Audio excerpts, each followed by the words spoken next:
Helmingur landsmanna hefur upplifað rafmagnsleysi eða orkuskort á síðustu 2 árum. Suðurnesin eitt nýjasta dæmið og rafmagnsleysi þar í janúar kom Suðurnesjalínu 2 sem beðið hefur verið í 16 ár kröftulega á kortið. Auður Nanna Baldvinsdóttir framkvæmdastjóri Iðunnar H2, fyrirtækis sem vill reisa rafeldsneytisvinnslu í Helguvík og skapa með því 100 störf. Næg orka og örugg afhending hennar forsenda fyrir því að af áformunum verði en einnig leikur erlend fjárfesting stórt hlutverk. Iðunn H2 þróunarfélag. Við erum að þróa verkefni í Helguvík sem miðar að því að framleiða rafeldsneyti í miklu magni sem kolefnislaust og við notum á núverandi flugvélar og núverandi búnað til þess að lækka útstreymi úr millilandaflugi.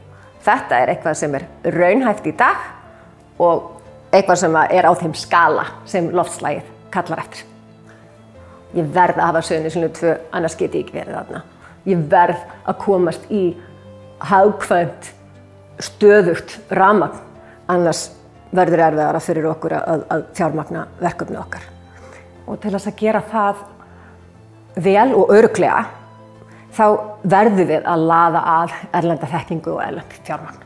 Við erum rosalega flink í mjög mörgu á Íslandi. Við erum ekkert sérstaklega flink í rafeldsneytisgerð og það eitthvað sem vel hægt að laga og það gerum við með erlendu samstarfi og eins og fyrir okkur. Þegar við erum að ræða við erlenda aðila sem vilja koma að verkefninu, það fyrsta sem við erum spurði, það orkuafhending og reglugerðarumhverfið.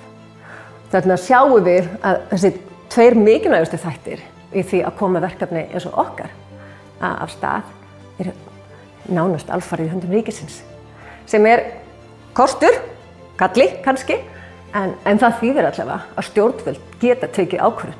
Þau geta ákveðið að búa til reglugerðarumhverfi sem ýtir undir þessa mikilvægu erlendu fjárfestingu sem við eigum eftir að þurfa og tryggir að það sé rafmagn, vilyrði fyrir rafmagni sem það fyrsta, sem ekki bara viðheldur öll þessi rafeldsneytisverkefni sem við verðum að þróa á Íslandi. Það fyrsta sem þú þarft vilyrði fyrir raforku. Okkar helsta verkfæri þar auðlindirnar okkar.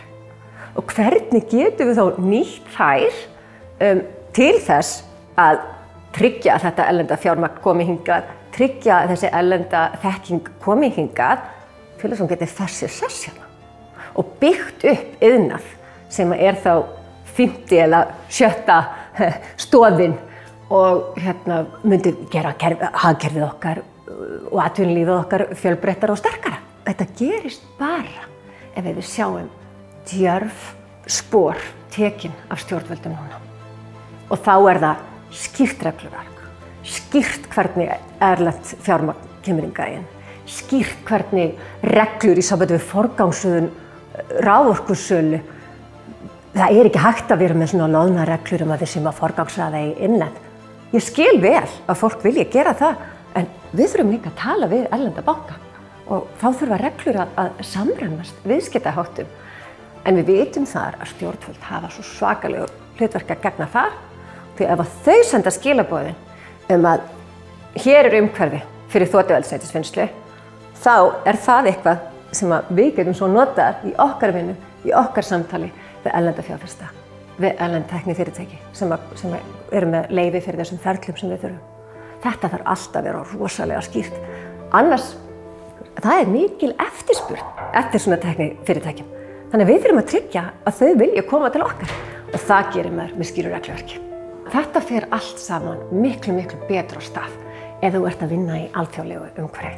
Það sem að þú að bjóða erlenda fjárfestingu velkomna. Það sem að þú að flytja út hluta af vöruðinni til þess að ná stærra hagkvæmni. Og það þannig sem að mig langar svolítið til þess að stjórnvöld fara að hugsa meira þetta. Hvað þurfum við að gera til þess að fjármagna þessi orkuskipti sem við erum að fara vonandi að klára á næstu áratugum.